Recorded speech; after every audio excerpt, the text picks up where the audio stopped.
உள்ளே வந்த கலைக்கிட்ட வந்து இவர் கேட்டுட்ருக்கார் திவாகர், என்ன வெளியில் எப்படி எப்படி இது ரியாக்ஷன் என்ன?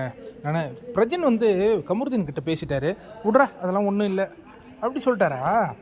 பேட்டி கொடுத்தாரு. நான் பிரஜன் நான் வரும்பொழுது கமருதீன் இருந்தால் பயங்கரமாக ஏதோ கேட்பேன்ட்டு இப்போ விடுறான்ட்டாரா? இது கேம் தான்டா, நான் கேமை பார்க்குறேன் அப்படின்ட்டாரான். ஏன்னா இங்கே மக்களுடைய எழுச்சி தெரிஞ்ச உடனே ஜகா வாங்கி விட்டார் பிரஜன் அப்படின்னு நம்ம எடுத்துக்கலாமா? இப்போ பிரஜன் என்ன சொல்கிறான்னா, உங்கள் 4 பேரை இங்கே பேசிகிட்டு இருக்காரு விக்ரம் அண்ட் சபரிக்கிட்ட, உங்கள் 4 பேரை பாதுகாக்கிறதுக்கு தான் நான் வந்திருக்கேன். இனி வந்து யாராவது தப்பாக சொல்லட்டுமே, நான் நிற்பேன்டா உங்களுக்காக அரணா அப்படின்ன உடனே, அது போன வாரம் வந்திருக்கலாம் அப்படிங்கிற மாதிரி விக்ரம் சொல்கிறாரு. இதுக்கப்புறம் யாராவது பேசட்டும், நான் பயங்கரமாக கேட்பேன் அப்படிங்கிற மாதிரி அவர் சொல்கிறாரு. அப்படியே கட் பண்ணால் இன்னொரு கான்வர்சேஷன், அரோரா சின்க்ளேயர் அப்சரா.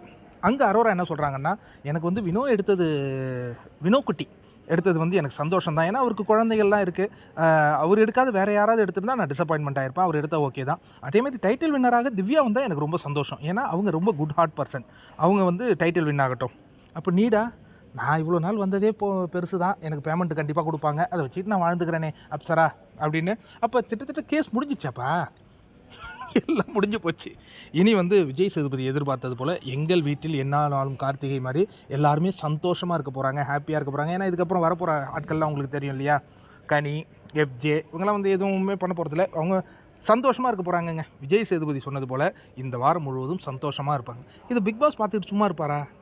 அவர் யாருமே சந்தோஷமாக இருந்தால் அவருக்கு பிடிக்காதே, அவர் என்ன பண்ண போகிறார்? சரி, இந்த எப்போதுமே எல்லா சீசன்லேயும் சாக்ரிஃபைசிங்னு ஒரு டாஸ்க் கொடுப்பாங்க. இந்த கலரு தலை அடிக்கிறது, பாதி முடியை சேவ் பண்ணுறது, பாதி மீசையை சேவ் பண்ணுறது, இது மாதிரிலாம் பண்ணுவாங்க. மேக்கப் போடக்கூடாது அப்படின்ட்டு. இந்த முறை ஏன் ஒன்றுமே பண்ணல? எதாவது பண்ணுவாரா பிக் பாஸு? பொறுத்திருந்து பார்ப்போம்.